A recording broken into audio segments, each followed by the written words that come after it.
Ngotot itu Nur Muhammad itu Tuhan atau Allah? Nur Muhammad Tuhan atau Allah? Nur Muhammad ya Nabi Muhammad. No, bukan. Itu kata Profesor Dr. Said Akil Siraj. Kamu mau bukti bahwa Nur Muhammad bukan Nabi Muhammad yang lahir di Mekah? Mau bukti? Kamu ini jawab, ini perhatikan loh. Ini 2.400 orang nonton. Kamu Ya, jawab dari ya. tadi ngalor ngidul. Ya nggak ada Ya. masalah. Sekarang saya tanya lagi. Oh nggak masalah. Oh itu masalah. Bagi Islam tidak masalah. Karena bagi Islam kalian merasa kalian agama penyempurna. Sehingga kalian dalam beban pembuktian kalian pede. Tapi dalam kekristenan segala sesuatu adalah bentuk pertanggungjawaban iman. 1 Petrus 3 ayat 15. Anda dengar sendiri 2.400 orang dia mengakui. Sekalipun dia salah. Nggak masalah katanya. Oh berarti emang udah terbiasa membohong. Menipu. Kamu penista agama yang sesungguhnya bro. Siap.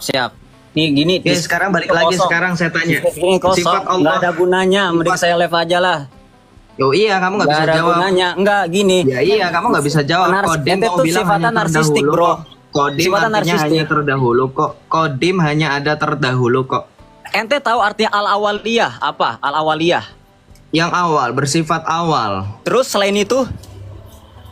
Terus apa lagi selain kalau Nanya misalkan kamu balik paksakan di konteks ayo, itu? Bang. Nggak boleh gitu bang. Nggak boleh gitu bang. Lu ngerasa pintar. Sekarang gua mau tanya sama lu. Dari kitab Qasidah Barzanji itu ada nggak dalil hadis yang menguatkan itu? Gak usah kabur. Lu udah kena. Dibilangin kodim itu artinya apa? Kodim itu Kekal, artinya banyak. terdahulu. Kalau misalkan Oke, dalam kalau kodim hal-hal artinya berjanji banyak. ini, nih, Kalau jadi gini, kodim artinya al-kodim banyak. itu, al-kodim Kalau kodim artinya banyak, bisa fokus gak? Bisa fokus.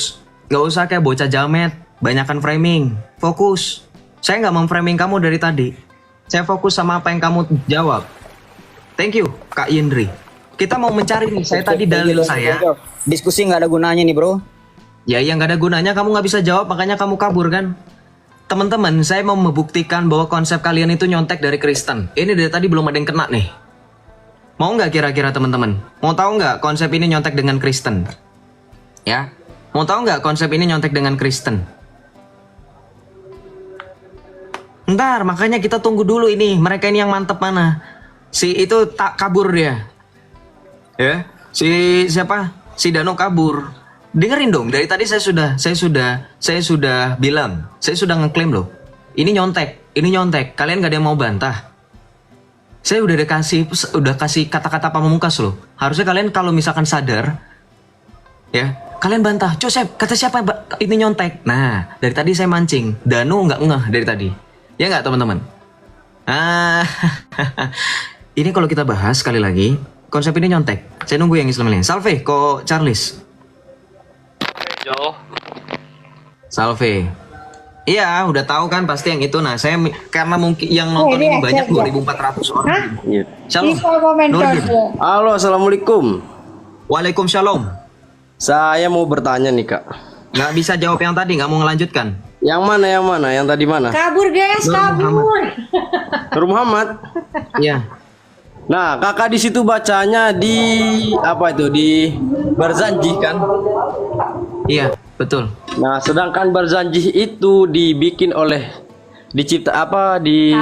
dikarang oleh Syekh Nawawi Al-Bantani untuk mengagungkan Nabi kita Muhammad SAW gitu bukan? Oke, untuk mengagungkan Nabi Muhammad. Oke, good. Iya. Good. Ini lebih pintar dari yang tadi. Ini langsung to the point, nggak Nah. pakai framing, langsung jawab. Good, Ya, saya apresiasi. udah lebih pintar. Di situ Dengerin. untuk mengagungkan Nabi Muhammad, makanya di situ diucapkanlah Nuril. Nuril, good. Dan Sekarang enggak. dari Oke, kata oke, Nur itu Nabi Muhammad itu sendiri. Oke, sudah cukup. Selain kata usolli wa usollimu ala nuril ma'usufi Sorry, bitaqaddumi wal itu yang awliya. disebut salah. Usolli itu bukan. Bukan. Usolli wa salamun. Ya. Saya bilang sekali lagi. Itu Usolli ibu-ibunya wa suruh salamun. gabung lagi aja, Mas. Dengerin Sholawat saya. dan salam. Dengerin Ya. saya. Kamu lihat di sini, kamu bisa bahasa Arab gundul kan? Baca di sini. Nih, kita lihat di sini. Selain tadi berbicara mengenai aku mengucap salawat, nih. Sekarang pertanyaan saya kita fokus lagi. Ibu-ibu tadi boleh bantu jawab saya. Kan itu pujian, kita fokus. Kan itu tadi pujian. Nah, pertanyaan saya teman-teman, ini dikatakan di sini dalam Qasidah Barzanji juga. Ini kan baca nih sama kan? Ini karangan dari Syekh Muhammad Nawawi Al-Bantani nih.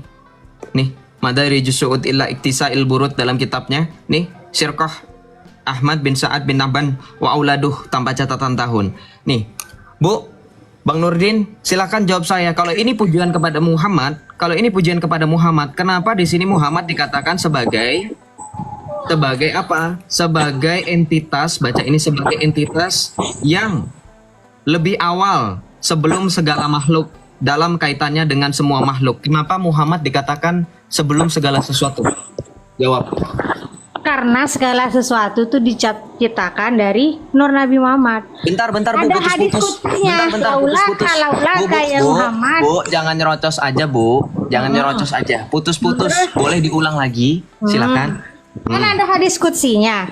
Tahu kan hadis laulaka ya Muhammad. Maholaktul aflak. Oke, pertanyaan saya tadi Ibu sebelum ngomong hadis itu apa? Ngomong apa? Lah ya itu semua itu kita terciptanya dunia itu karena adanya Nabi Muhammad, Nur Muhammad.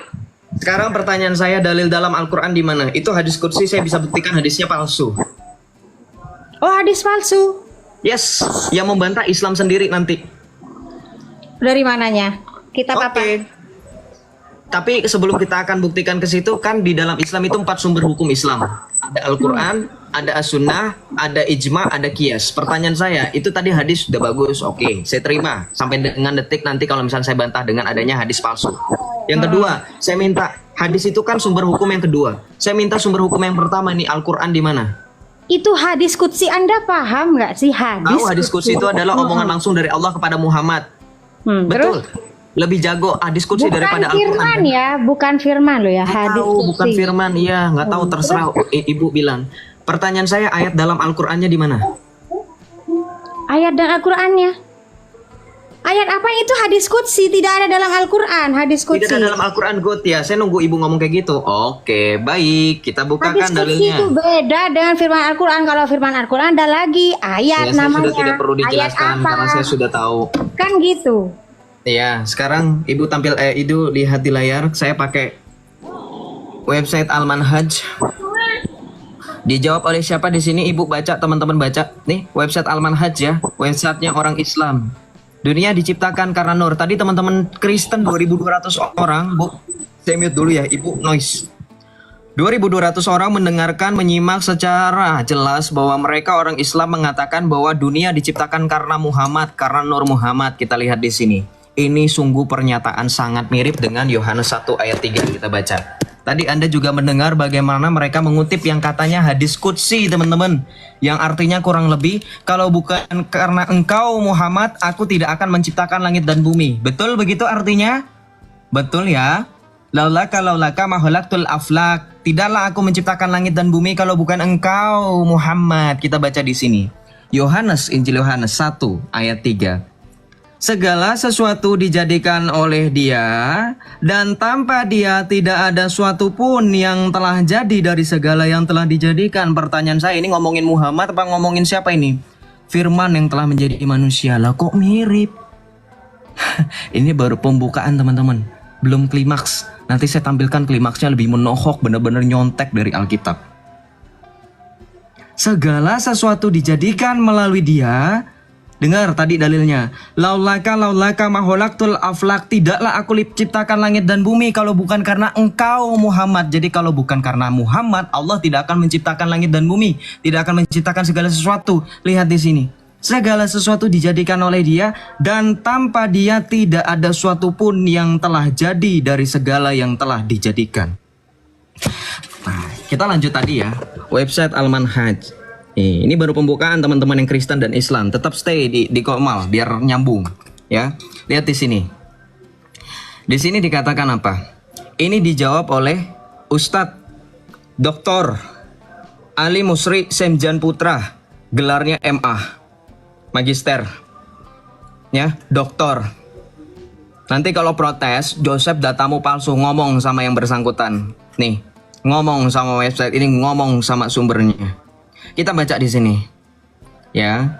Hakikat akidah Nur Muhammad. Kita baca pelan-pelan ya teman-teman ya. Saya berusaha untuk tidak cherry picking ketika menampilkan data. Cherry picking artinya apa? Tidak memilih data yang menurut saya akan mendukung argumentasi saya.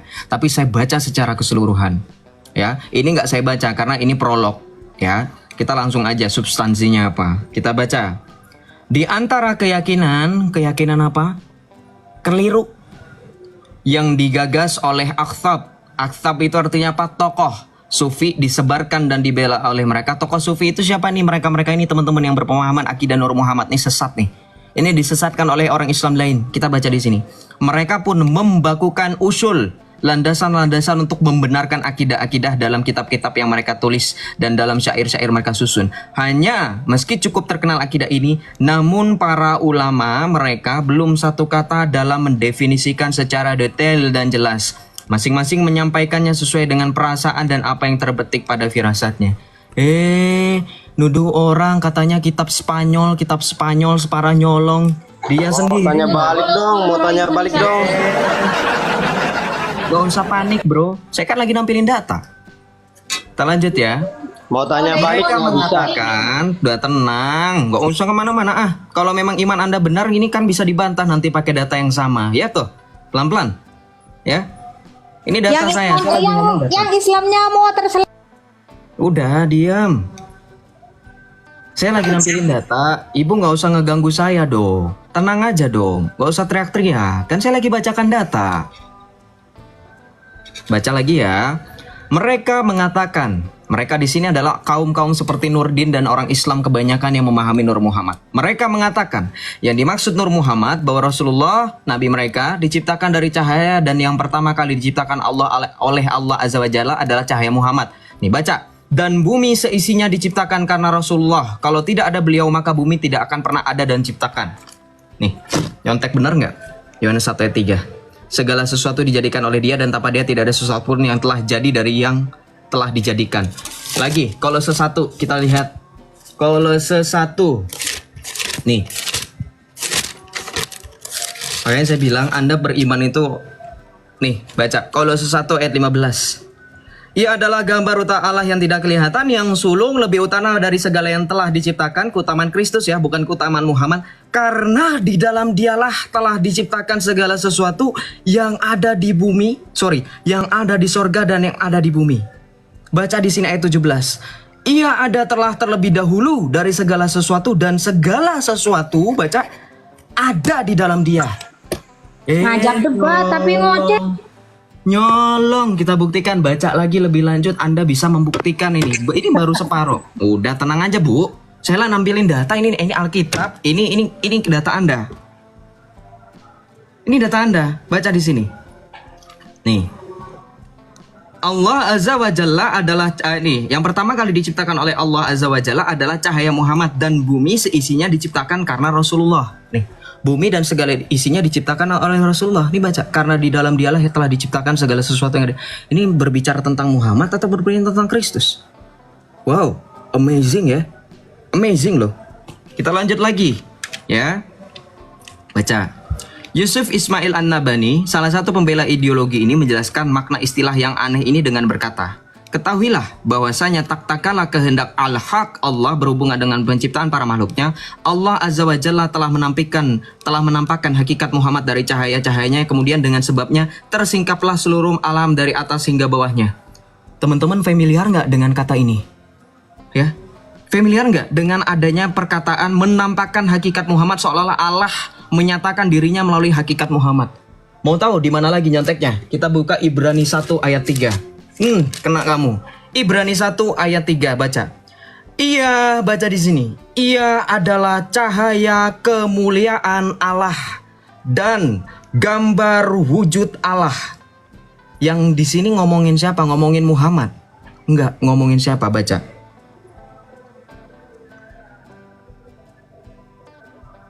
Anaknya. Baca di ayat pertama. Setelah pada zaman dahulu Allah berulang kali dan dalam berbagai cara berbicara kepada nenek moyang kita dengan perantara nabi-nabi. Ayat kedua.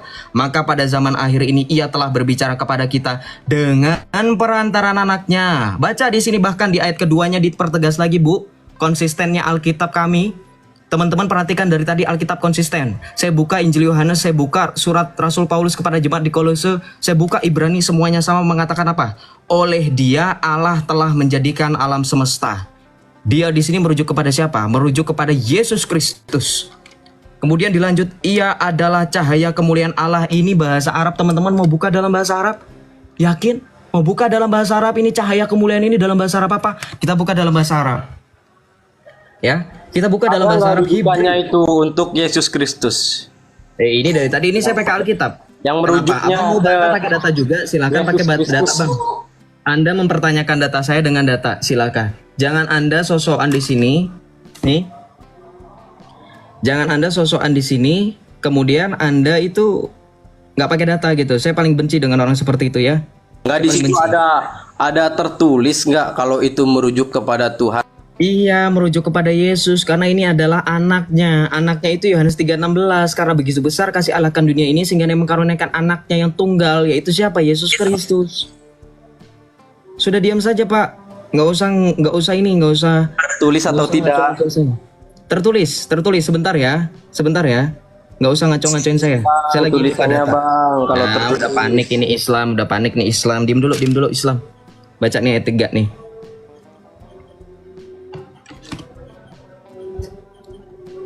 Nih. Fahuwa baha'u majdillah wat ta'biru daiki an jauhari walladhi yuhafidhu ala kulli syai'i bikalimatil qadir. Bacanya. Salah bacanya silakan dibaca. Kalau saya salah baca silakan dibaca. Bismillahirrahmanirrahim. Ad-daqiqu anjal. Bismillahirrahmanirrahim. Turun bang. Bang, baca Alkitab Bismillahirrahmanirrahim. Ente kira itu Al-Quran? Astagfirullahalazim, penista agama ini. Tangkap dia Islam. Hei. Masa baca Alkitab pakai Bismillahirrahmanirrahim? Lucu banget. Itu Alkitab bang. Wah. Ente kira itu Al-Quran? Dengar nggak tadi bilang Bismillahirrahmanirrahim? Hah? Ente tak aus dulu, basmalah dulu, baca Alkitab. Oh pantas, berarti lu nggak ngerti bahasa Arab, penipu. Oh ini Alkitab teman-teman, saya buka aplikasi Alkitab bahasa Arab kok, makanya dari tadi lama. Loadingnya itu lemot, kena prank. Akhirnya ketahuan kedok kosong. Baca Alkitab Bismillahirrahmanirrahim. Kamu baca basmalah aja panjang pendekmu salah kok. Jujur, Islam, dia baca basmalah salah. Masa Bismillahirrahmanirrahim? Nggak ada orang kayak gitu. Bismillahirrahmanirrahim. Ini yang Islam ini sebenarnya siapa sih? Aduh. Saya lagi mau bahas Nur Muhammad ini jadi nggak konsen saya. Orang lagi baca Alkitab pakai basmalah kamu. Ngawur kamu, penistaan kamu. Ya. Kita lanjut. Salve Om Katsu, salve. Salve. Selamat malam semua. Ya, selamat malam. Semoga semua dalam keadaan baik. Amin. Selamat malam, Bang. Shalom. Islam atau Kristen nih, teman-teman bentar. Saya buka voting bentar ya. Bentar Pak, bentar. Saya buka, moderator bisa minta bantuan nggak kira-kira? Saya mau polling cepat, teman-teman perhatikan. Saya mau quick poll. Teman-teman, kalau ada yang mau masih bahas Nur Muhammad kita lanjutkan, tolong vote dengan emot nyengir. Kalau nggak mau, tolong pakai vote emot nangis. Nih, saya start di situ. Kalau masih mau bahas Nur Muhammad, pakai emot nyengir kelihatan gigi. Kalau tidak mau nangis, emot nangis. Saya tunggu 60 detik 1 menit vote-nya. Kita tergantung penonton ya. Diklik aja teman-teman, nggak usah komentar manual, diklik aja itu bisa diklik.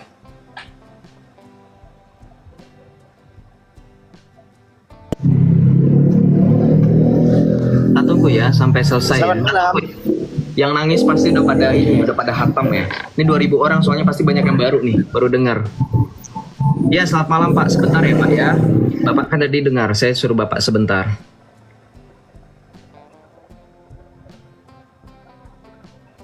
Masih mau lanjut teman-teman? Ya. Kalau pakai ini mungkin dia nggak akan Bismillahirrahmanirrahim kali ya. Pakai apa tuh? Oke, 3 detik lagi teman-teman. Kalau yang kayak 1. begini nih. Nah, Oke, 429 orang. Oke, berarti lanjut ya. Nah, ini bahasa Arabnya tuh ada tuh. Kalau benar kan? Bahasa Arab yang sama kan? Iya, itu baca yang ayat 3 kok. Ayat bahasa Arabnya diturunin dikit.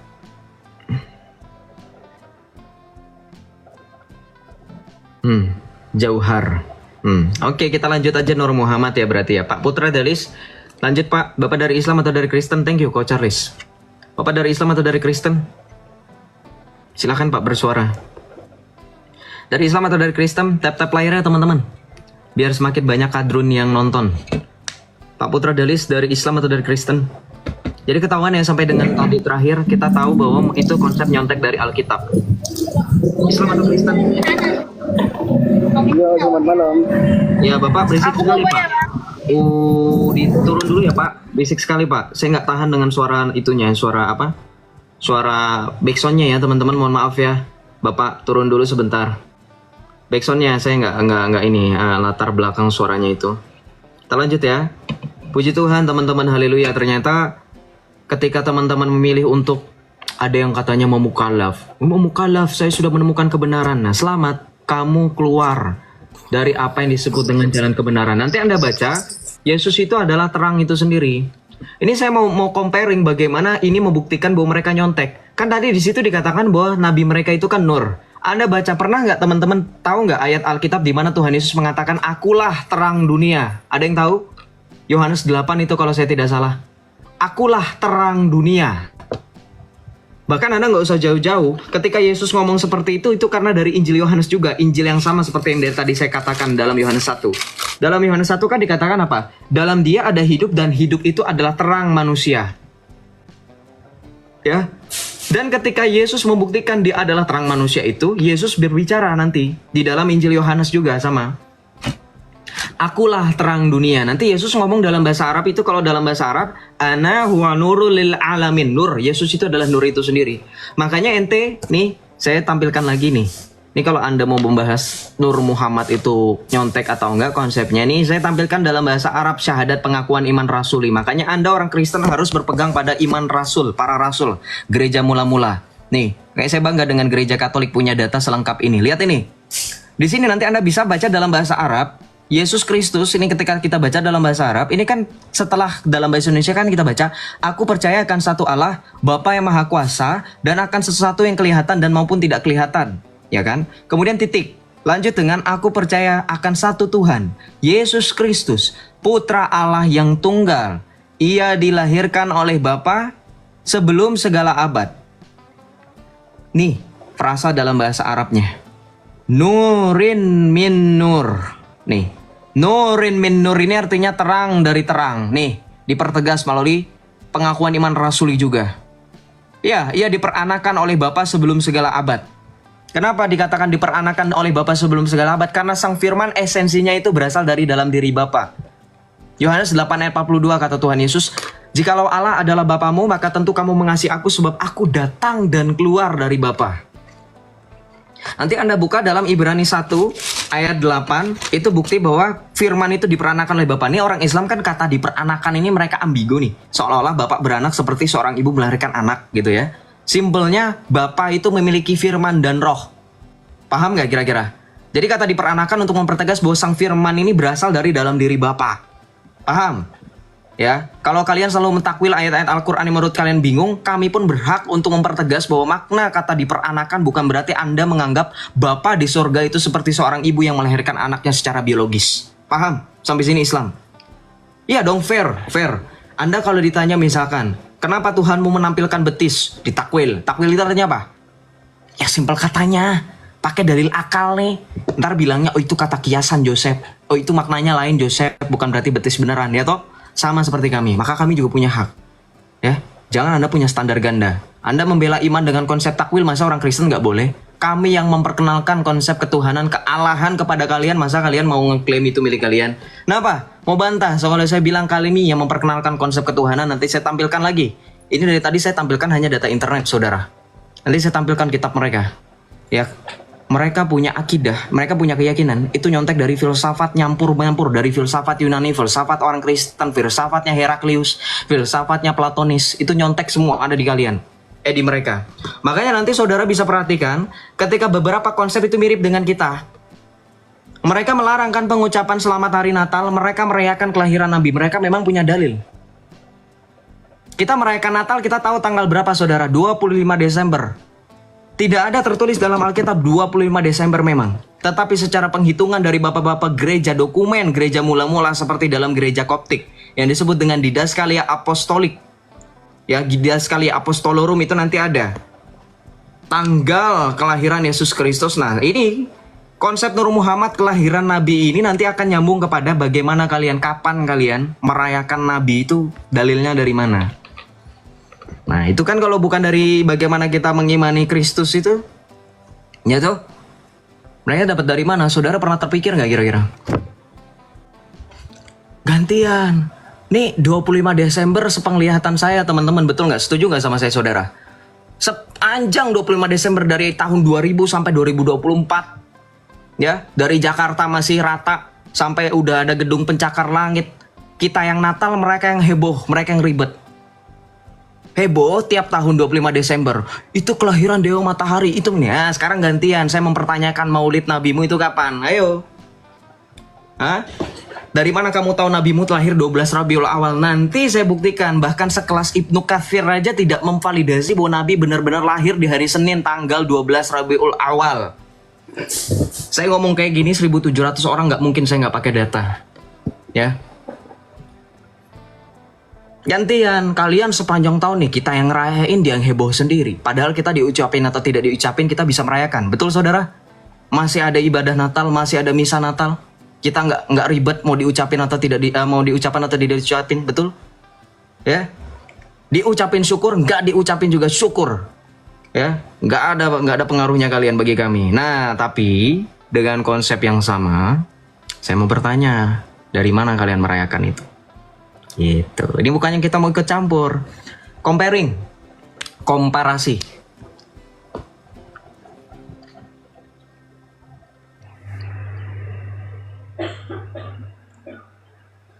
Ya, Shalom, Antonius Rahmanto. Dari Islam atau dari Kristen, Mas? 25 Desember pun udah dicontek jadi hari mu'alaf. Shalom, Antonius. Padahal tanggal 25 Desember kan biasa baptisan kan ya? Baptisan. Tapi mereka juga blunder, katanya 25 Desember hari raya Dewa Matahari. Mereka adopsi jadi hari mu'alaf. Ini yang benar gimana sih mereka punya konsep itu? Padahal dalam suatu hadis Nabi dikatakan man tasyabbaha biqaumin fahuwa minhum, barang siapa menyerupai suatu kaum maka dia termasuk kaum tersebut. Itu juga dalil mengapa teman-teman saudara Kristenku semuanya, mengapa mereka mengatakan ucapan selamat Natal itu haram, karena itu bertasyabuh. Tapi mereka sendiri standar ganda menetapkan 25 Desember sebagai hari mu'alaf. Loh, kalian nuduh Oten itu merayakan pagan Dewa Matahari, tapi kalian juga menetapkan 25 Desember hari mu'alaf. Ini pola pikir ngaco ini. Ya toh? Hadis Nabi loh, man tasyabbaha biqaumin fahuwa minhum. Barang siapa menyerupai suatu kaum maka dia termasuk kaum tersebut. Rasulullah melarang orang untuk bertasyabuh, menjadi kaum tasyabuh, menyerupai. Nanti saudara bisa lihat, pernah dapat pesan berantai dari mereka. Saya dulu pernah ya main BBM, BlackBerry Messenger, ketika menjelang akhir tahun itu nanti ada pesan berantai. Jangan memakai topi kerucut karena itu adalah pakaian dari orang-orang Kristen yang pernah membunuh Islam. Jangan meniup trompet karena itu adalah kebiasaan orang Yahudi. Jangan bermain kembang api karena itu adalah orang-orang Majusi. Pernah dapat saudara? Pernah ada yang ingat itu? Pernah nggak? Saya dulu pernah dapat. Nah, itu yang dimaksud dengan kaum tasyabuh. Nanti itu ada dalilnya. Man tasyabbaha biqaumin fahuwa minhum. Barang siapa menyerupai suatu kaum maka dia termasuk kaum tersebut. Itu dalil mereka. Tapi selama ini mereka tidak konsisten. Yaitu 25 Desember jadi hari mu'alaf. Belum lagi yang lain. Oke, kita lanjut. Hidayat, shalom, selamat malam. Oh, ini ada yang bilang saya baca Arab salah terus, Rai Dewa naik. Nah, good. Hidayat Islam atau bukan? Kita lanjutkan Nur Muhammad karena tadi voting itu 400. Hindu. Oh, bohong. Bohong. Kamu sudah menyangkal Allah. Selamat. Mungkin nanti di sana Allah dan Muhammad nangis karena kamu menyangkal mereka. Kalau Yesus jelas, konsekuensi bagi yang menyangkal Yesus apa? Hah? Yang menyangkal aku di hadapan manusia akan disangkal oleh Allah Bapa di surga. Saudara-saudaraku umat Islam, jangan naik di room ini. Si Joseph itu tidak ada ilmunya. Bacaan Arab saja salah. Takut. Jadi saya sampaikan kepada saudara-saudaraku Panik umat ya, Muslim, panik ya, mau dibongkar, jangan masuk panik di ya. room ini. Bacanya Panik saja ya. salah. Itu temannya saya. Panik ya, panik, terguncang. Kalau memang saya salah, saya selalu bilang sama teman-teman, orang cerdas, orang berpendidikan, orang sekolah, dengarkan saudara. Orang sekolah, orang cerdas, orang berpendidikan, kalau kamu merasa dirimu lebih tahu dari segala apapun itu daripada saya, kamu buktikan. Contoh, Joseph, kamu salah di poin ini. Saya buktikan, ini data saya Joseph. Ini data saya Joseph. Nah, kabur kan kamu kan? Saya ajarin kalian, saya nggak mengajarkan kalian jadi oten. Dengerin. Saudara, ada yang orang Katolik di sini? Ada orang Katolik banyak ya? Saya yakin 1.800 orang paling tidak mayoritas orang Katolik. Saudara, kalau misa kita berebutan bangku nggak? Di Katedral Jakarta, saya kalau misa di katedral itu harus datang 1 jam sebelumnya. Orang Katolik, orang Kristen ya, saudaraku yang Protestan juga sama. Kita nggak mencari banyak-banyakan umat. Kita bukan sales MLM. Yang kita pentingkan adalah kualitas bagaimana kita beriman. Kita bisa pertanggungjawabkan iman kita. Tidak pernah Tuhan Yesus ajarkan, ya, berapa jumlah orang yang kamu sudah baptis, enggak. Ini fakta. Kalau saya ditanya, saya itu suka, masa gua harus datang misa 1 jam sebelumnya? Penuh. Ya. Jadi di sini saya bukan mengajarkan kalian untuk menjadi orang Kristen. No, saya di sini mengajak teman-teman untuk saling belajar bagaimana cara beriman dengan menggunakan logika, akal, dan hati nurani. Itu yang paling penting. Gimana caranya? Pertama menggunakan akal. Oke. Memang dari tadi sependengaran saudara semuanya di sini, ya, dari tadi Anda menyimak saya, Anda mungkin merasa gusar hatinya. Biasanya yang merasa gusar ini orang-orang yang di luar Kristen. Saya frontalin ya, orang Islam, karena memang saya dari tadi ngebahas kalian. Kenapa alasannya? Tanya sama yang dari tadi nonton. Ya. Karena ada orang yang membuka celah bagi saya untuk membuka comparing. Salahin orang yang tadi. Yang sebelumnya tadi naik. Ya. Itu celah bagi saya untuk comparing di situ. Kan tadi ada yang ngomong Alkitab itu nyontek. Nah, saya buktikan nyontek siapa. Dan itu celah bagi saya. Jangan salahin saya. Saya sudah bilang, SOP di room saya tidak akan membicarakan imanmu. Karena tidak penting. Kita lanjut ya. Nah, kalau saudara orang cerdas, orang berpendidikan, kalau Anda tahu lawan berbicara Anda salah, kalau Anda tahu saya ini salah, buktikan yang benar yang seperti apa nih. Joseph ini yang benar. Joseph bisa jelaskan sama kamu yang benar seperti ini. Jangan Anda naik-naik ke sini rusuh. Nunjuk-nunjuk, ini salah, begini salah, begitu salah. Oke, kalau begitu ajarkan. Nggak tahu, itu salah, pokoknya ini salah. Nah, berarti kamu itu panik. Berarti kamu sebenarnya itu sedang menutupi. Kalau kalian benar-benar nggak mampu, nggak sanggup untuk menjawab. Ya kalau salah simple dong. 1.800 orang, 2.000 orang konsisten dari tadi nonton saya. Kesempatan emas buat kalian yang orang Islam menunjukin saya itu salah. Dari tadi nggak ada yang bisa bantah data dengan data kok. Yang ada framing, itu datanya salah, ini begini salah. Saya sudah bilang kalau kamu mau protes data saya, protes Nahdlatul Ulama, kenapa bisa websitenya bisa diakses sama orang umum? Kenapa accessible? Kenapa nggak di password? Hanya orang Islam yang tahu. Kamu protes sama alaman Hajj, kenapa bisa diakses sama orang Kristen? Hah? Protes lagi. Oh, jangan pakai Google, Joseph. Kamu jangan ngomong sama saya. Kamu ngomong balik lagi ke zaman nabimu. Nggak ada internet di situ. Internet kok nggak dipakai bermanfaat. Ini bermanfaat gak saya tanya? Bermanfaat. Kita mencari ilmu pengetahuan. Masalahnya di sini kita tahu yang menulis siapa, artikelnya ngebuat siapa, websitenya yang membuat siapa. Jangan blunder, seolah-olah Google itu kalian anti dengan Google ya. Kita lanjut ya. Aneh Anda semua di sini. Anti dengan Google tapi Anda pakai TikTok. Sekalian aja kalau anti dengan Google itu anti juga dengan TikTok. Jangan pakai TikTok. Hidup di zaman gua sana. Jangan pakai internet. Dan, sorry, saya tambahkan satu lagi. Saya bukan tipikal orang yang sembarangan pakai data, camkan itu. Saya bukan sembarangan orang yang sembarangan pakai data. Bukan tipikal orang seperti itu. Saya tidak meminta pengakuan dari teman-teman, tapi Anda bisa bedakan mana orang yang sudah terbiasa membaca artikel-artikel, jurnal-jurnal, ya, dengan orang yang asal-asal comot data. saya nggak pernah anti dengan Wikipedia loh. Saya anti dengan Wikipedia. Orang kuliah pasti tahu kenapa alasannya Wikipedia itu tidak dijadikan sumber primer. Ya saya rasa seperti itu ya. Jadi kalau ada orang Islam yang datang ke sini hanya untuk menyalah-nyalahkan tapi nggak point out mana yang benar itu, saya rasa itu bullshit ya. Saya nggak mau dengan melanjutkan diskusi dengan orang seperti itu. Hanya wasting time, wasting energy juga. Ya saya rasa teman-teman Kristen juga maklum ya dengan mereka. Kita nggak bisa berharap berekspektasi banyak dengan mereka. Shalom, salve, bro Rom, sweet home, salve, Om Don. Salve, iya. Kenapa anti Wikipedia? Tanya sama yang kuliah, tanya sama yang sekolah. Yang benar-benar diajarin. Kenapa Wikipedia dilarang menjadi sumber primer? Tanya coba sama yang kuliah. Tanya sama yang kuliah di UI, tanya sama yang kuliah di PTN sana. Kenapa dilarang Wikipedia itu jadi sumber primer?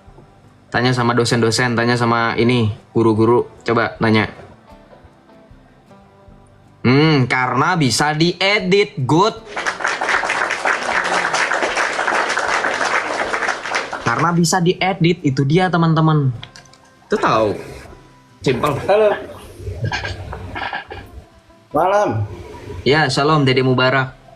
Ya, yang kemarin itu bang. Kemarin kan Ya. sinyalnya jelek nih. Wah, ini saya ini aja sih. Sebab saya Muslim kan. Mengingatkan juga kepada Muslim daripada kalian semua menghujat iman orang, mending lebih baik belajar lagi apa itu keimanan kalian semua daripada lo menghujat tapi nggak paham. Begitu. Saya sering nggak nonton ini live-nya Om Yosep, beberapa kali nonton gitu kan. Lalu kemarin tuh beberapa hari yang lalu tuh Ini saya afirmasi, setuju Pak Dede. sama Mas Badrul itu ya. Ya, Menarik, sama Mas Badrul itu. Itu Yang lulusan menarik tuh. pondok pesantren. Iya, itu menarik tuh, saya lihat tuh, saya nonton, tuh bagus, diskusi, tukar pikiran. Jadi kalau mau istilah pembahasan itu ya jangan sampai saling menyerang. Jadi hanya tukar pikiran. Oh, pendapat menurut. Jadi sorry Pak, saya singkatkan begini. Jadi pada saat Anda menonton saya dengan diskusi dengan seorang Islam yang bernama Badrul Afkar, lulusan pondok pesantren, Anda melihatnya bagaimana? Diskusinya tertib nggak? Tertib Diskusinya pakai data nggak? Full data nggak? pakai. Bahkan Pakai Mas data. Badrul ketika dia tahu dia tidak tahu dia secara jujur belum mempelajari. Tuh dengerin. Dengerin. Bahkan Mana? istilahnya Islam rujukan di dalam referensi Islam tuh masih banyak, ribuan malah gitu. Nah, Gitu. ya. Jadi saya sendiri masih secuil belum. Terus terang saya bukan orang yang suka baca gitu kan. Oke, nggak apa-apa Pak ya. Terima kasih sudah menonton saya dan terima kasih sudah menasihati saudara seiman Bapak ya. Daripada kalian sebagai orang Muslim, karena dalam Islam tidak diajarkan seperti itu. Betul. Ya, tidak diajarkan untuk menghujat iman orang. Itu aja. Terima kasih Pak Dede. Terima kasih, terima kasih. Mantap Pak, mantap. Umat-umat Loh, kok turun Bapak itu? Kenapa? Dia suka pencet. Kita udah terima kasih bro, makanya beliau turun. Oh, ya udah. Iya. Shalom, Bro Al-Kahfi. Kenapa namamu Al-Kahfi? Mau tanya sih Bang, maaf sebelumnya Bang ya. Jadi gini. Seven Sleeper, silakan. Kalau di agama sebenarnya kalau menurut pandangan saya sendiri sih agama itu kayak ada Islam, Buddha, Hindu, Kristen semuanya itu sebenarnya personalitas ya Pak. Ibaratnya kalau di KTP itu benar-benar ditulis seperti itu, tapi belum ada yang benar-benar memahami tentang agama itu sendiri Bang. Jadi saya mau tanya, kalau misal di agama Kristen ini, mohon maaf sebelumnya Bang ya, apa benar diajarkan berselisih dengan keyakinan tiap agama-agama masing-masing seperti itu Bang? Tidak. Yang diajarkan oleh kekristenan, yang diajarkan oleh Kristus adalah pergi dan jadikan semua bangsa muridku. Beritakanlah warta keselamatan dan baptislah mereka dalam nama Bapa dan Putra dan Roh Kudus. Yang saya lakukan di sini adalah untuk memberantas orang-orang yang sering melakukan salah paham dengan Islam, dengan Kristen. Dengarkan saya orang-orang di sini, teman-teman di sini. Ya, Saya selalu bilang, apa yang saya lakukan di sini bukanlah refleksi terhadap saya itu punya kebencian dengan Islam. No. Saudara, secara tidak langsung, secara tersirat, secara dalam alam bawah sadar, saya ingin membangunkan mereka. Bangun, sadar, sadar. Lu jangan ngurusin orang punya iman lain. Lu belajarin dulu iman lu dulu. Nah itu alam bawah sadar saya, alam bawah sadar mereka pengen saya bangunkan. Ya. Dan Jadi, sekali lagi, intinya gimana? saya belum selesai. Jadi yang dilakukan oleh kekristenan adalah memberitakan Injil. Ya. Pergilah. Jadikanlah semua bangsa muridku dan baptislah mereka dalam nama Bapa dan Anak dan Roh Kudus, dan ajarlah segala sesuatu yang telah kuperintahkan kepadamu, dan ketahuilah aku menyertai kamu sampai akhir zaman. Yesus Kristus memberikan amanat agung kepada para rasul dan kepada setiap dari kami. Tolong buka 1 Petrus 3 ayat 15 bro, Rom Sweet Home. Thank you. Minta tolong. Kuduskanlah Kristus di hatimu sebagai Tuhan. Ini sebab Petrus berani mengatakan seperti itu. Ya. Nah, 1 Petrus 3 ayat 15, saudara bisa baca. Ini bukti bahwa kita setiap orang Kristen punya emban amanat agung yang sama seperti pada saat Tuhan Yesus memberikan amanat agung kepada para rasul. Baca. Tetapi kuduskanlah Kristus di dalam hatimu sebagai Tuhan, dan siap sedialah pada segala waktu untuk memberi pertanggungjawaban kepada tiap-tiap orang yang meminta pertanggungan jawab dari kamu tentang pengharapan yang ada padamu, tetapi haruslah dengan lemah lembut dan hormat. Saudara, yang paling berat di situ bukan soal mempertanggungjawabkan iman. Yang paling berat di situ adalah dengan lemah lembut dan hormat. Saudara, pernahkah berpikir bagaimana teman-teman apologet Kristen masih banyak yang kurang aware dengan hal bagaimana caranya kita tetap mempertanggungjawabkan iman tetapi tetap mempertahankan kelemah lembutan dan kehormatan. Hormat di situ bukan berarti Anda tunduk dengan orang yang tidak mengenal Kristus. Lemah lembut di situ bukanlah Anda kemudian tidak berdaya ketika ditindas. Betul, memang Tuhan Yesus mengatakan, ya, oleh karena namaku kamu dibenci oleh semua orang. Tetapi Anda lihat bagaimana perilaku para rasul semuanya. Sekalipun mereka ditindas, yang keluar dari mulut mereka adalah tetap mewartakan Kristus. Artinya apa? Sekalipun mereka direndahkan, sekalipun mereka ingin supaya Anda semua menerima Kristus dan keselamatan itu. Dan perhatikan, Anda bilang tadi sempat di awal bilang, itu personalitas, itu KTP. Belum tentu semuanya paham, no. Fides Quaerens Intellectum, Santo Anselmus dari Canterbury, seorang kudus dari gereja Katolik, mengatakan iman yang mencari pemahaman. Dalam ajaran kekristenan terkhusus gereja Katolik tidak pernah diajarkan beriman buta. Tidak pernah diajarkan kamu beriman sekarang, kamu sampai mati tetap beriman tanpa harus kamu tanya, no. Saya bisa berantah. Saudara, pernah perhatikan gak selama saya di TikTok ini, saya bukannya sombong ya. Selama saya di TikTok, pernah nggak saudara pernah bertanya nggak kenapa Joseph nggak mau diskusi sama Jesselyn? Kenapa Joseph nggak mau diskusi sama yang diagung-agungkan sama Uniriva dan kawan-kawan katanya mukalaf cerdas? Kenapa? Tahu nggak? Sama loh. Di sini saya bisa pakai data. Kalau offline, perhatikan, saya sudah pernah tunjukkan kitab-kitab Islam saya itu tebalnya 1000 halaman. Kamu pikir saya mau jadi babu? Bawa-bawa seberat itu? Cuman saya mau debat dengan orang yang katanya dibaptis 7 kali. Yang ngakunya pemimpin tertinggi di gereja, si Jesselyn itu, kan nggak mungkin. Online dulu aja, nggak pernah mau. Saya nggak pernah ketemu yang katanya ngakunya mukalaf cerdas. Ya, itu sebab kenapa saya bilang dalam ajaran gereja Katolik pertanggungjawaban iman itu penting. Makanya saudara bisa lihat bagaimana dari tadi saya tidak akan membahas menghujat tentang Tuhan dan Nabi mereka. Yang saya bahas ajaran dari tadi Nur Muhammad, saya bilang nyontek-nyontek, itu kan ada fakta. Ada comparing di sini di Alkitab. Saudara bisa baca sendiri dari tadi saya data. Nah, kemudian kita lanjutkan lagi. Bagaimana tadi Anda menyatakan bahwa beriman itu buta, sehingga banyak dari orang itu hanya KTP saja personal. Enggak. Orang Kristen dituntut tadi 1 Petrus 3:15. Kuduskanlah di hatimu Kristus sebagai Tuhan. Disuruh kuduskan Kristus sebagai Tuhan di hati kita. Apakah kemudian di hati saja, tidak di lisan, tidak di perbuatan? Enggak. Kekristenan mengajarkan iman tanpa perbuatan hakikatnya mati. Yakobus 2 ayat 19 sampai dengan 22. Kamu percaya bahwa hanya ada satu Allah saja itu baik, namun setan pun, iblis pun gemetar akan hal itu. Maka dari itu iman tanpa perbuatan hakikatnya mati, sia-sia. Nih, kita lihat di sini. Ya. Jadi kamu lihat bahwa manusia dibenarkan karena perbuatan-perbuatannya dan bukan hanya karena iman, not by faith alone. Apalagi kalau pemahamanmu itu bukan faith alone, tapi faith lonely. Tahu faith lonely nggak artinya? Iman yang kesepian. Saya sering bilang orang-orang yang pakai faith alone itu bukan faith alone, itu faith lonely itu. Kenapa? Saya bilang seperti baca Alkitab tuh, baca saudara. Sebab seperti tubuh tanpa roh adalah mati, demikian juga iman tanpa perbuatan hakikatnya mati. Orang Kristen tidak pernah hanya mengucapkan saya percaya Yesus nggak? Nanti bertentangan dengan perkataan Tuhan Yesus Matius 7 ayat 21. Tolong bukakan bro. Sekalian. Matius 7 ayat 21 sampai dengan 23. Ayat yang sering dikutip oleh orang Islam. Kita lihat di sini. Malam sunnah Rasul. Oh iya ya. Kenapa orang mereka ramah di sini ya? Matius 7 ayat 21 kita baca di sini. Matius 7 ayat 21 kita baca di sini. Ini membuktikan. Baca.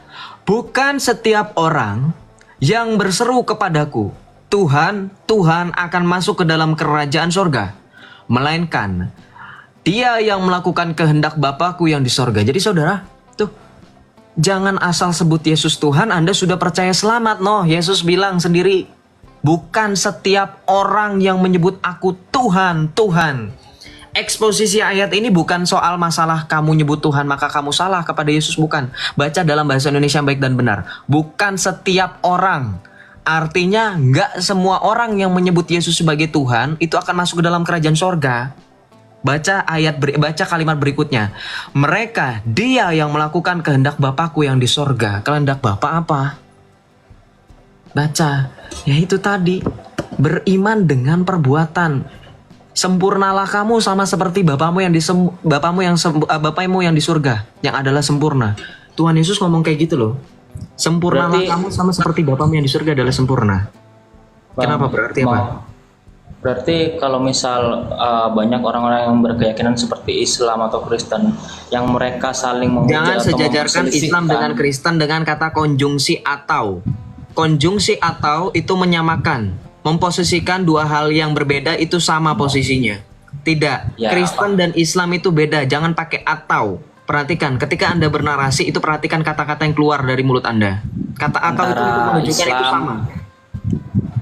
Kalau misal saya pakai konjungsi kata dan kira-kira sama nggak? Silakan kalau pakai dan. Kalau atau itu kan berarti pilihan yang sama.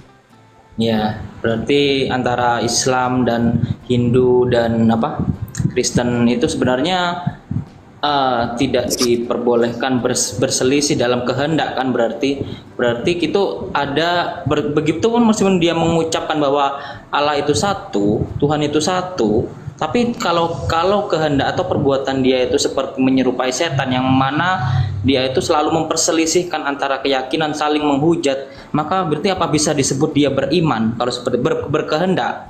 Kalau seperti itu dia bisa cuman ngucap Allah satu, la ilaha illallah, atau anak kecil bahkan seperti itu bisa ngucap aja, cuman untuk di perbuatan apakah sudah bisa dikaitkan antara ucapan sama yang diperbuatkan itu?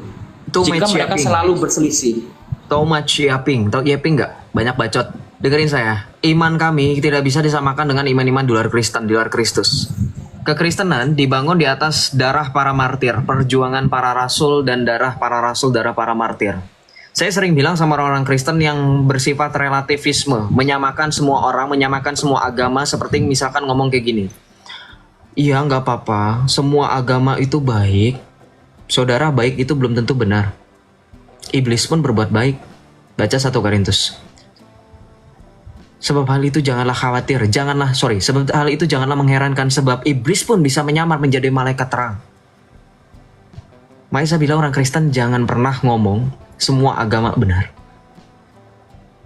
Kalau semua agama benar, itu sama saja Anda menyia-nyiakan pengorbanan Kristus. Kristus datang untuk menjadikan dirinya satu-satunya sumber keselamatan yang memberikan sarana keselamatan, yaitu gereja.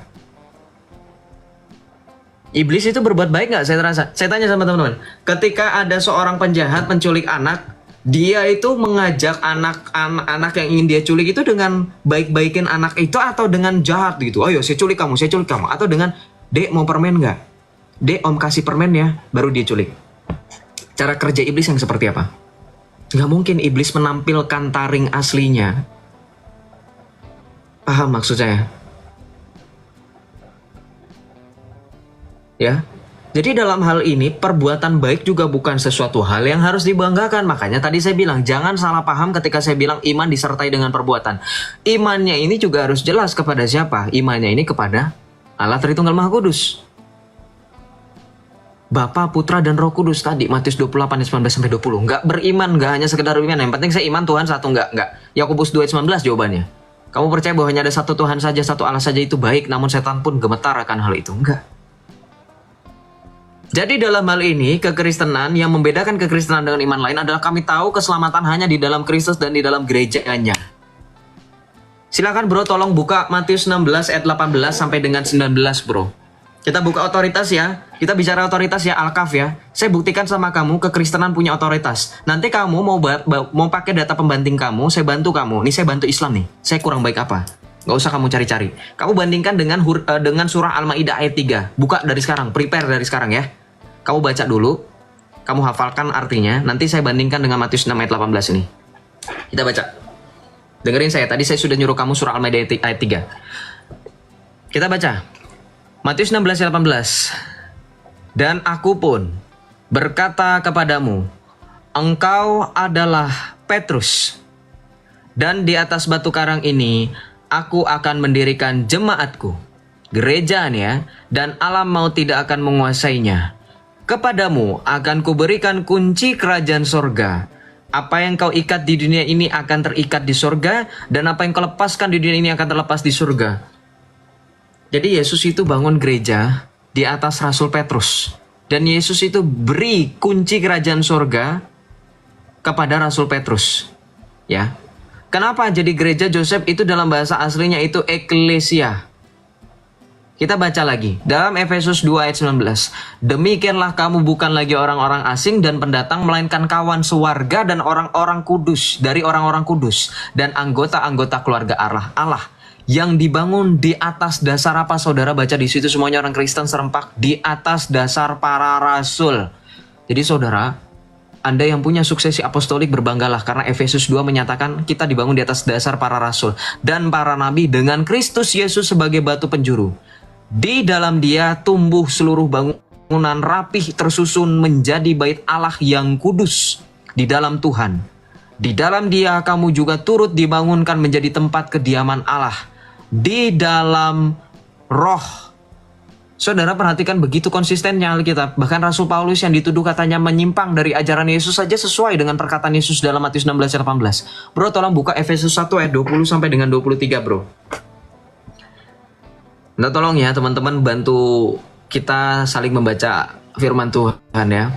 Efesus 1 ayat 20 sampai dengan 23. Yang dikerjakannya di dalam Kristus dengan membangkitkan dia dari antara orang mati dan mendudukan dia di sebelah kanannya di sorga. Jauh lebih tinggi dari segala pemerintah dan penguasa dan kekuasaan dan kerajaan dan tiap-tiap nama yang dapat disebut, bukan hanya di dunia ini saja melainkan juga di dunia yang akan datang. Dan segala sesuatu diletakkannya di bawah kaki Kristus, dan dia telah diberikannya kepada gereja sebagai kepala dari segala yang ada.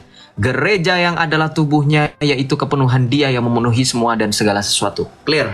Yesus kasih otoritas, saudara. Ketika Tuhan Yesus datang ke dunia, Yesus tidak hanya menyelamatkan selesai naik dia ke surga, enggak. Apa kata Tuhan Yesus ketika mengajarkan doa Bapa kami? Bapa kami yang ada di surga, dimuliakanlah namamu, datanglah kerajaanmu. Tuhan Yesus bilang datanglah kerajaanmu.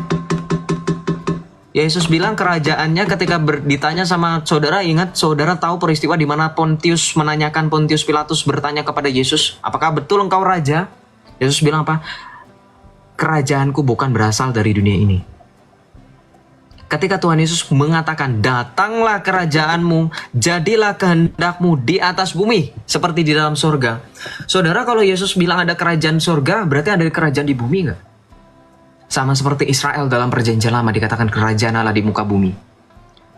Ingat loh, Tuhan Allah kita konsisten, bilangan 23 ayat 19. Saudara mungkin bingung ya, Joseph kok sering ngutip-ngutip ayat yang sering ditanyakan sama polemik. Inilah fungsi ayat itu. Bukan untuk ayat-ayat untuk membuktikan Allah bukanlah manusia, berarti Yesus bukan Allah.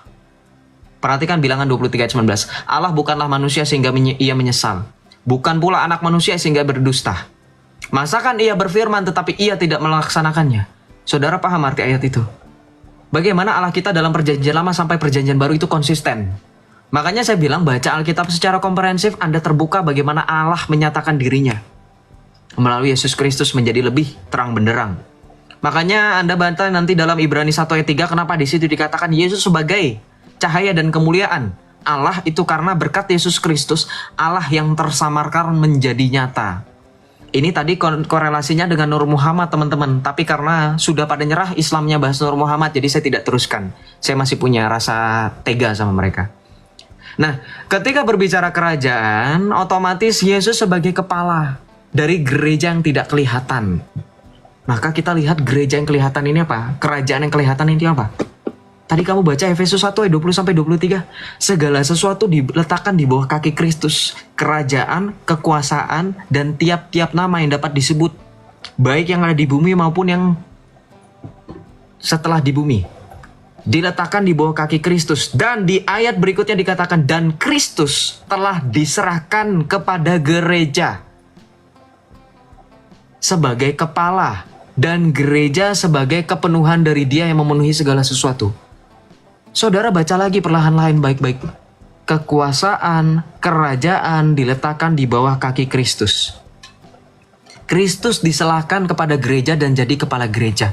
Berarti kepunyaan Kristus kepunyaan gereja. Betul atau tidak? Kepunyaan Kristus adalah kepunyaan gereja, betul atau tidak? Makanya otoritas gereja mengikat sama seperti Tuhan Yesus mengatakan dalam Matius 16, 18-19. Anda perhatikan bagaimana Kristus yang mendirikan gereja mengatakan, dan alam maut tidak akan menguasainya. Sampai dengan detik ini gereja yang didirikan di atas Rasul Petrus tidak dikuasai oleh maut. Islam mati-matian ingin menginvasi Vatikan. Sampai dengan detik ini Vatikan tetap berdiri. Orang non-Katolik mati-matian memfitnah gereja Katolik adalah Babel raksasa. Weh, keren. Teori konspirasi. Antikristus. Berapa banyak orang-orang yang tadinya benci dengan gereja Katolik, non-Katolik convert menjadi orang Katolik, menjadi pewarta seperti Scott Hahn. Banyak orang-orang sayap kiri anti dengan gereja Katolik, convert ke gereja Katolik menjadi radikal mereka. Itu nubuatan Tuhan Yesus. Saudara mau lawan silahkan, yang Anda lawan adalah Tuhan Yesus sendiri yang mengatakan, dan alam maut tidak akan menguasainya. Saudara kalau baca dalam bahasa Inggris itu disebutkan apa tahu nggak? The gates of hell shall not prevail against it. Artinya apa? Dan gerbang neraka bahkan tidak akan mampu untuk melawan itu. Gerbang neraka, saudara-saudara yang memang sudah pernah ke neraka. Yesus kasih otoritas itu, bilang gereja di atas Rasul Petrus tidak akan pernah tersentuh. Bahkan gerbang neraka tidak akan pernah mengalahkannya. Itulah makanya saya bilang beriman di dalam Kristus dan di dalam gerejanya tidak sama dengan iman yang lain. Kami punya otoritas. Makanya ketika saya dan orang-orang Kristen berani mengatakan di luar Kristus tidak ada keselamatan, itu karena kami punya otoritas dan kami yakin akan otoritas itu. Nah, sekarang saudara, tadi kan saya sempat bilang, saya komparisikan dengan dia punya kitab. Buka surah Al-Maidah ayat 3 bro, sudah dibuka dari tadi, sudah saya bilang buka dan prepare. Itu ketika saya minta Anda untuk buka dan prepare. Sudah? Sudah? Al-Maidah ayat 3, sudah?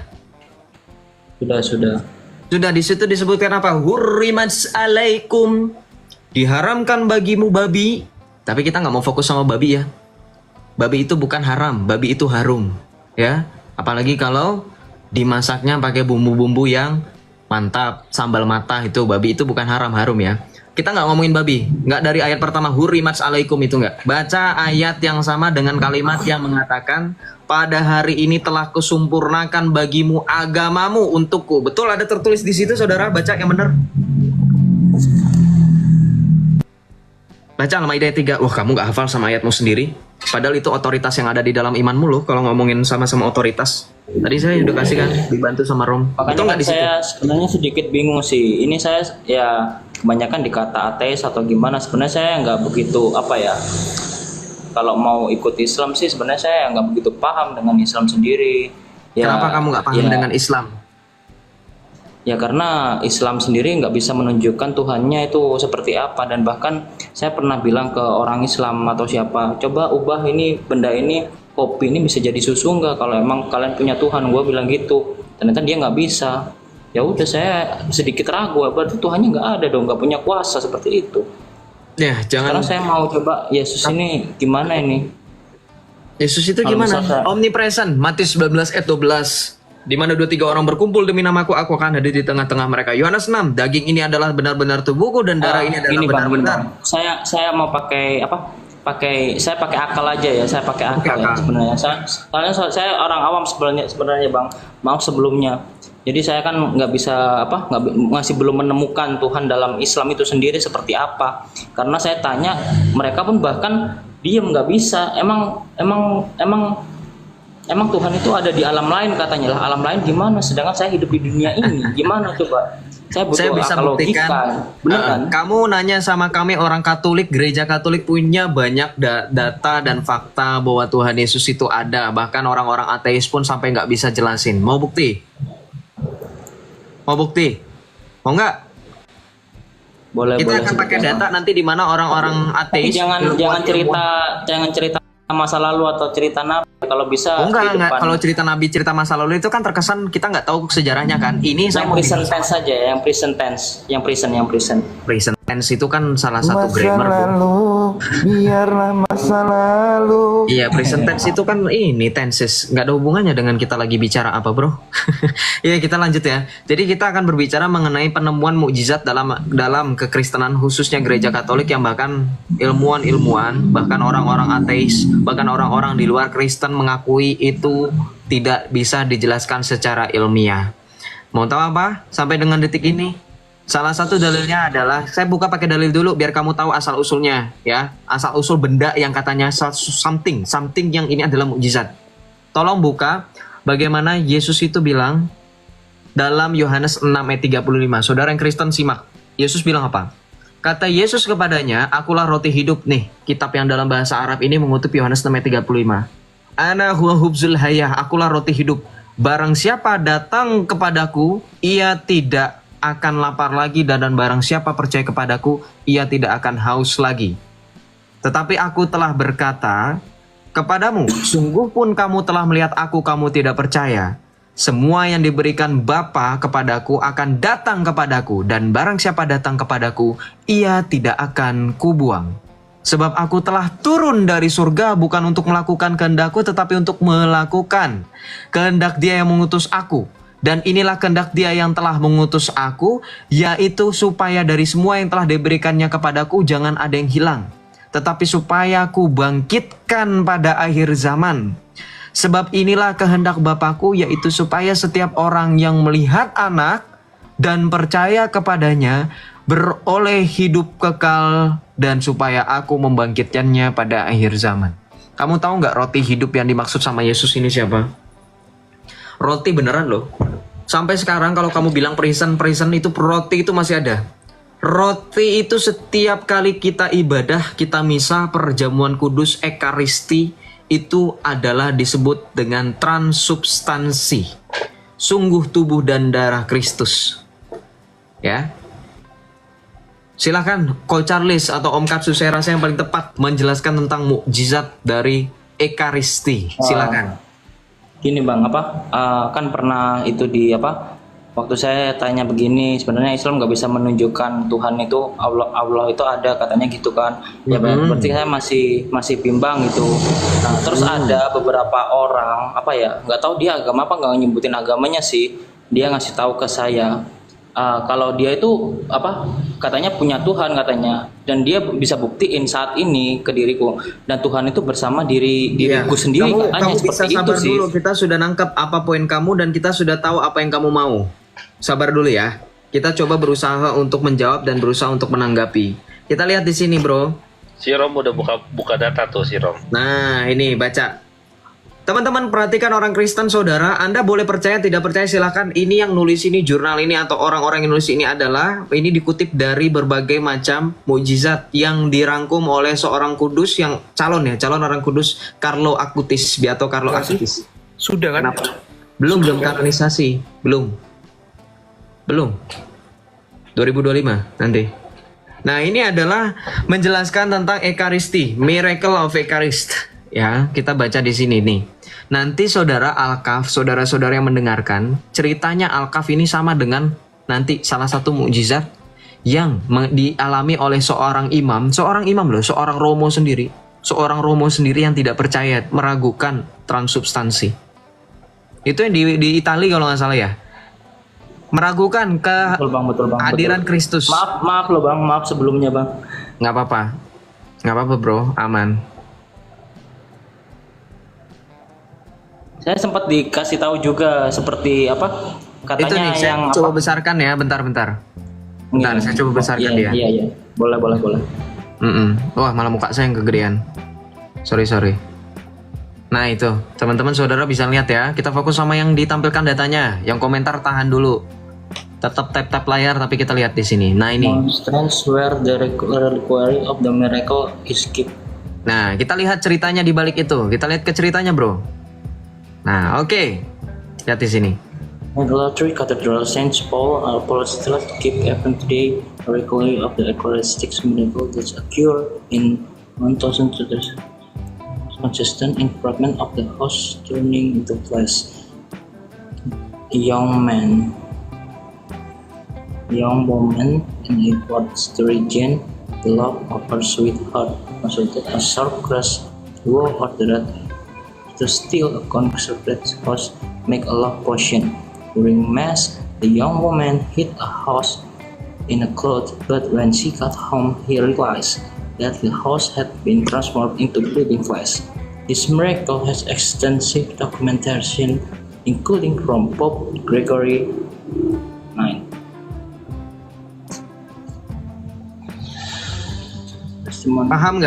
Paham nggak itu dari kesimpulan dari itu? Atau paling tidak coba yang dicari di Lanciano, bro. Lanciano itu yang paling lama loh, mujizat Lanciano, Ekaristi Lanciano itu. Ada nggak? Ctrl V aja, Ctrl F Lanciano ada nggak? Sorry ya, minta tolong. Lah Lanciano. Nah, Lanciano. Kita lihat itu di tahun 750 Masehi, saudara. 750 Masehi kita lihat di situ. Saya bacakan aja, saya yang bacakan sama kamu ya. An inscription in marble from the 17th century describe this Eucharistic miracle which occurred at the Lanciano in tahun 750 at the Church of Saint Francis. A monastic priest doubt whether the body of our Lord was truly present in the consecrated host. He celebrated Mass, and when he said the words of consecration, he saw the host turn into flesh and the wine turn into blood. Everything was visible to those in attendance. The flesh is still intact, and the blood is divided into 5 unequal parts, which together have the exact same weight as each one does separately. Paham nggak? Oke, saya jelaskan balik lagi bro, bahasa Inggrisnya. Jadi teman-teman, pada tahun 750 ya, di gereja Santo Francis ada seorang imam, seorang romo, seorang pastor biarawan yang meragukan. Doptit itu meragukan ya, meragukan apakah benar-benar tubuh Kristus, tubuh Tuhan benar-benar hadir ya di dalam hosti yang telah dikonsekrir. Kemudian dia menyelenggarakan misa, he celebrated mass, dia menyelenggarakan liturgi misa. Dia menyelenggarakan misa atau Ekaristi, dan when he said, pada saat dia ya mengucapkan kata-kata konsekrasi atau doa syukur agung, teman-teman yang Katolik pasti tahu. Kemudian dia melihat bahwa hosti tadi, roti yang seperti ini bro, nih yang ada di layar sana nih, hosti roti pipih tidak beragi ini, roti tidak beragi ini, turn into blood. Ya, roti ini berubah menjadi daging. Dan anggur yang telah dikonsekrir itu berubah menjadi darah. Semuanya sangat terlihat oleh siapapun yang hadir di situ. Ya. Nah, di situ nanti darahnya dibagi nih. Lihat ini mukjizatnya masih ada sampai sekarang tuh. Ini reliknya, peninggalannya. Ini. Oh, yang bilang dongeng Anda buka nanti. Lihat di beritanya, bro. Di beritanya itu yang di bawah. Yang and also, sorry, yang 5, nomor 5, yang 5, enggak atas, Rick. Enggak yang tadi. Di bawahnya gambar-gambar itu, Itu nanti kamu nemuin ada poin-poin nomor 4, nomor 5, di nomor 5. Nomor 5. Nah, no histological dissection has revealed any trace of salt infiltration or preservative substance used in antiquity for the purpose of embalming. Nih lihat nih orang Islam, lu bilang ini dongeng, ini sudah diuji, tidak ada pengawetan, tidak ada campur bahan kimia atau bahan apapun. Demi tujuan untuk embalming itu apa? Tahu nggak embalming? Embalming tahu nggak apa? Hah? Kemudian dibaca lagi, Profesor Linoli, profesor loh yang komentar di dongeng-dongeng itu profesor bukan? Profesor Linoli also discarded. Discarded itu apa bro Rom? Discarded ini, membantah ya? Bantah ya? Membantah. Ya. Membantah the hypothesis of a hoax. Jadi Profesor Linoli seorang profesor membantah hipotesis hoax ya yang menyebar pada masa lalu berkaitan dengan tadi adanya pengawetan, adanya campur bahan sehingga hosti tersebut yang tadinya roti pipih seperti ini berubah menjadi daging. Kemudian baca, also in 1973, baca ke atasan dikit bro, kurang kelihatan.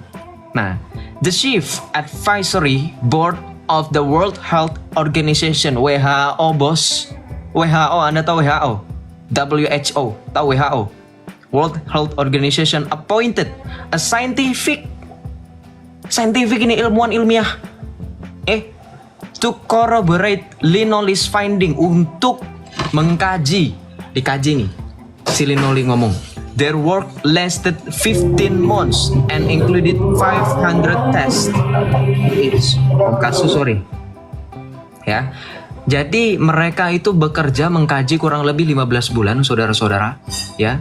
Dan di situ selama 15 bulan kurang lebih 500 tes dilakukan. Dan di situ dikatakan it was verified that the fragments taken from Lanciano could in no way, gak mungkin, be likened to embalmed tissue.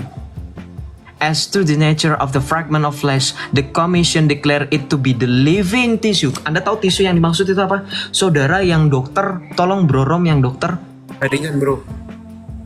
Iya, bisa jelaskan nggak? Yang tisu itu yang jaringan jantung itu. Jadi tisu itu yang dimaksud dengan tisu adalah jaringan. Jadi jaringan itu bisa banyak ya, jaringan ikat, jaringan otot itu juga termasuk jaringan. Itu kumpulan dari sel-sel gitu. Dan ini bilang apa ya? Living tissue, jadi hidup. Itu jaringan yang hidup. Because it responded rapidly to all the clinical reaction. Dan itu yang jaringan hidup itu, kenapa dikatakan hidup? Karena merespon secara rapidly, itu secara cepat loh. Rapid to all the clinical reaction. Dengan segala uji klinis yang dilakukan oleh tadi dari WHO ini. Kemudian, they rapidly fully corroborated Professor Linoli's conclusion in the exact summarizing the scientific work of the Medical Commission of the WHO and the UN published tuh. Ini ada datanya jelas ini, bukan omong-omong, no. Datanya dari WHO, dari United Nations, dari PBB, dari WHO yang dipublish pada tahun 1996 di New York dan di Jenewa itu di Swiss, ya. Declared that science aware of its limits has come to a halt, face to face with the impossibility of giving an explanation clear. Anda tahu di posisi mana dikatakan mukjizat seperti yang tadi saya bilang? Sampai ilmu manusia, sampai orang-orang ilmuwan, sampai mereka saintis ini mengatakan tadi di kalimat paling akhir. Face to face with the impossibility of giving an explanation. Anda semua bisa bahasa Inggris yang basic seperti ini? Bisa ya? Harus berhadapan, harus menerima kenyataan bahwa mereka harus mengakui sangat mustahil untuk memberikan penjelasan tuh terkait mukjizat ini, ekaristi dari Lanciano. Nih, saya yang bilang dongengnya timeline kamu naik ya. Timeline kamu naik. Luar biasanya jumlah ekaristi yang terjadi itu sebanyak ini loh bro. Tuh, itu semua saudara, ini yang dikonfirm di sini, ini semua sudah approve oleh orang-orang ilmuwan. Tadi kan Anda lihat dari WHO, dari United Nations, ini nggak sembarangan. Saya sekali lagi menegaskan saudara, Gereja Katolik banyak mendapat laporan terkait mukjizat penampakan, tapi semuanya harus diselidiki berdasarkan ilmiah, fakta, data. Baru kemudian di sini dirangkum. Lihat di situ banyak sekali. Bro, kamu masih meragukan Tuhan itu tidak ada. Ini berkat, kamu tahu nggak? Berkat adanya ini, orang-orang yang tadinya tidak percaya semua menjadi percaya kepada Kristus. Makanya saya bilang tadi contoh-contoh beberapa kasus banyak orang-orang yang ateis, yang profesor, yang ilmuwan, yang dokter, itu semuanya menjadi percaya kepada Kristus dan dibaptis dalam gereja Katolik. Ini datanya. Itu tadi udah dituliskan oleh An International Exhibition Designed and Created by Carlo Acutis, the Servant of God. Carlo Acutis ini adalah seorang beato, seorang kudus yang OTW ya, OTW menjadi orang kudus santo dalam gereja Katolik. Tuh, salve Suster Uli. Dan ya, perlu dicatat. Sorry saya lupa. Perlu dicatat. Yang menyelidiki orang di luar Katolik. Nah, saya bilang, bahkan kenapa orang-orang yang tadinya di luar Katolik menjadi percaya? Karena mereka berasal dari penyelidikan itu. Yang menyelidiki orang-orang non-Katolik. Yang menyelidiki orang-orang yang tidak percaya dengan apa yang disebut dengan Tuhan. Apa yang disebut dengan mukjizat. Kamu harusnya ateis tahu dong. Di dalam pemahaman orang-orang ateis, tidak ada yang disebut dengan mukjizat. Oh, itu terbatas zaman. Nih, yang terjadi baru tahun 2006, teman-teman. Kita baca tahun 2006 ini. Nih tahun 2006. Kita baca pada bulan Oktober tanggal 12 tahun 2013, His Excellency Most Reverend Alejo Zavala, ya, seorang uskup agung dari keuskupan Silpancingo, Cilapa, announced through a pastoral letter the recognition, ya, mengumumkan melalui surat pastoral tentang adanya pengakuan, ya, approval, recognition of the Eucharistic miracle, adanya tadi mukjizat Ekaristi yang terjadi di Meksiko nih, di Tixla pada tanggal 21 Oktober 2006. Dibaca di sini. In the letter, pada suratnya, we read, kita baca, this manifestation brings to us a marvelous sign of the love of God that confirms the real presence of Jesus. Bahasa Inggris kan? Manifestasi atau penampakan ini, mujizat ini membawa kita adanya tanda luar biasa, tanda menakjubkan yang datang dari cinta Tuhan yang mengkonfirmasi tentang keberadaan yang nyata, kehadiran yang nyata Yesus Kristus di dalam Ekaristi. In my role as Bishop of Diocese, dalam peran saya sebagai uskup keuskupan, saya mengakui, I recognize the supernatural, sebuah penampakan supernatural character of the series of events relating to the bleeding host of Tixla. Hosti yang berdarah, saudara. Roti tidak beragi yang berdarah. I declare the case as a divine sign. Saya mengumumkan ini adalah tanda ilahi, mujizat ilahi. Kita lihat bagaimana sudah diteliti atau belum. Kita cari yang sudah diteliti. Nah ini ya, ini hostinya, ini fotonya nyata nih. Ini bukan sekedar ilustrasi, ini fotonya nyata, ini berdarah. Kita lihat. Kenapa tahun 2006 penampakan, baru 2013 kenapa bisa di-approve? Kita lihat di sini. Baca. Ya, baca.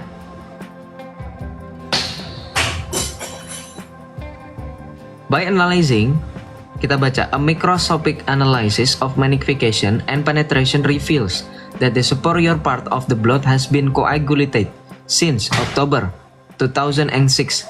Moreover, the underlying internal layers reveal in. Ya, baik teman-teman, itulah tadi diskusi yang sangat luar biasa sekali dari Joseph, yang dimana dia berdiskusi dan tanya jawab dengan polemikus para penanya. Dan kita bisa lihat juga kalau mereka membahas banyak topik, dan juga dari topik-topik itu mereka saling berdebat, namun kita bisa membedakan ya, di mana orang yang benar-benar punya dasar yang jelas, punya pemahaman yang baik, dan yang tidak. Karena kita bisa lihat bahwa polemikus ini kebanyakan tidak siap dengan berbagai pertanyaan. Mereka bisa dibilang tidak siap dengan tanggapan ataupun pertanyaan balik yang diajukan oleh Yosef. Dan di situ kita bisa perhatikan ya bahwa banyak dari mereka yang tidak paham dengan apa yang sedang dijelaskan oleh Yosef, apa yang sedang dia coba jelaskan, karena para polemikus ini atau kadrun punya cara berpikir yang berbeda, cara berpikir dari kepercayaan mereka sendiri, di mana itu menjadi sesuatu yang tidak relevan ketika mereka bertanya dan mengharapkan jawaban yang sesuai dengan cara berpikir mereka atau cara pandang mereka. Padahal kita tahu sendiri bahwa cara berpikir yang seperti itu tidak bisa diterapkan ya. Dan jika mereka memaksakan cara berpikir seperti itu, ya akhirnya menjadi sebuah keanehan buat mereka. Karena apa saja yang dijelaskan oleh Yosef, apa saja yang kita jelaskan ke mereka, mereka akan menganggap itu tidak masuk akal dan tidak benar. Padahal kita sudah jelaskan dan juga tunjukkan di mana ayatnya, di mana itu tertulis. Itu tetap saja tidak bisa membuat mereka paham. Itu dikarenakan mereka tidak memiliki pemahaman yang tepat, tidak punya dasar yang tepat akan sebuah situasi ya. Dan itu bisa dibilang mereka menjadikan pertanyaan itu hanya sebagai sebuah senjata ataupun alat untuk mereka menyerang iman Kristen atau memberikan tuduhan-tuduhan. Melalui klaim itu mereka bertujuan untuk mempersalahkan atau menunjukkan bahwa, membuktikan bahwa iman Kristen itu salah. Dan mereka tidak pernah bisa lakukan itu karena apapun yang mereka tuduhkan itu semua kita bisa tanggapi melalui ayat yang sudah tertulis. Dan dari ayat itu mereka tidak bisa membantah lagi. Sedangkan ketika mereka ditanya balik, mereka tidak bisa menanggapi apa-apa. Dan kan membuktikan dari Alkitab, mereka tahu tentang arti dari ayat mereka saja, mereka tidak tahu bagaimana mereka bisa menanggapi atau menjawab pertanyaan. Sedangkan mereka tidak tahu. Ketika diwajarkan ayat di dalam kitab mereka, mereka tidak bisa menjawab, tidak mengerti apa artinya. Jadi begitulah keanehannya. Mereka mengimani sebuah kitab di mana mereka tidak tahu apa artinya. Bahkan Yosef jauh lebih paham tentang kitab mereka. Dia bisa membaca, bisa mengerti. Sedangkan para kadrun ini mengerti saja tidak, apalagi membaca dan memahami maknanya. Maka dari itu sangat aneh ketika mereka berani sekali mempertanyakan iman Kristen, berani sekali menuduh, memberikan tuduhan-tuduhan yang berlebihan, sedangkan mereka sendiri tidak tahu apa isi kitab mereka. Bagaimana mereka bisa menganggap bahwa mereka benar, sedangkan mereka tidak tahu apa isinya. Tapi justru mereka menolak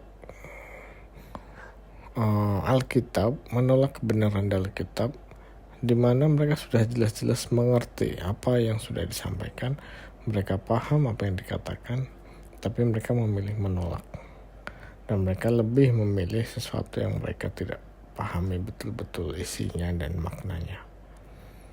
Nah, itulah keanehan dari mereka ya. Mereka mempertahankan suatu iman yang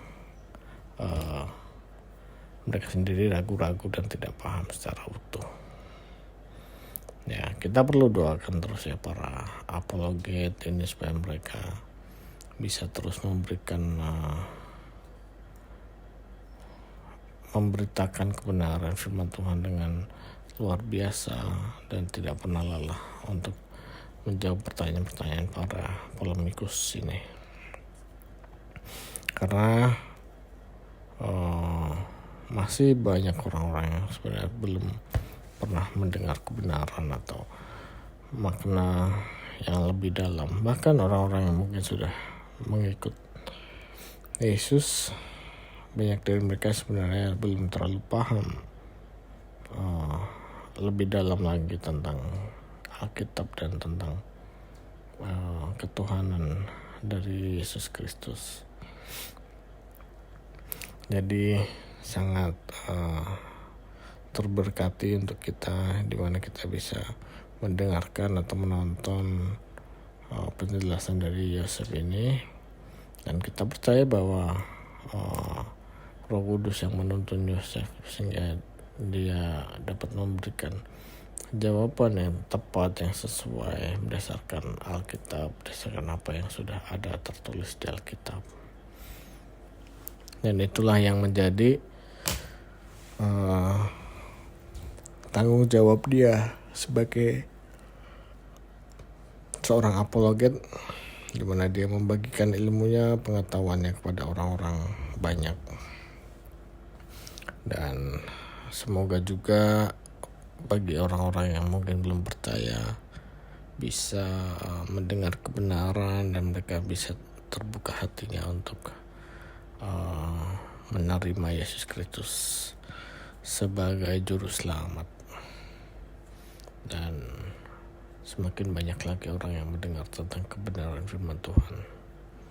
Dan terima kasih juga untuk teman-teman yang sudah menonton video ini sampai di sini. Semoga video ini menjadi berkat untuk teman-teman, menjadi pengetahuan baru. Teman-teman bisa menerima berkat yang luar biasa dari video ini. Dan jangan lupa untuk tonton juga video-video yang lainnya, karena banyak juga video-video yang luar biasa yang ada di channel ini, di mana teman-teman bisa terus menonton dan juga menyaksikan debat-debat yang lain dan dengan topik-topik yang tidak kalah menarik juga. Ya, terima kasih teman-teman atas dukungannya. Jangan lupa untuk subscribe, like, komen, dan share ke banyak platform sosial media teman-teman semuanya. Jangan lupa share ke teman-teman, ke saudara, keluarga, semuanya, supaya mereka juga dapat mendengar kebenaran firman Tuhan seperti teman-teman. Terima kasih atas dukungannya dan doa dari teman-teman semua. Semoga video ini memberkati kita semua. Tuhan Yesus memberkati. Shalom.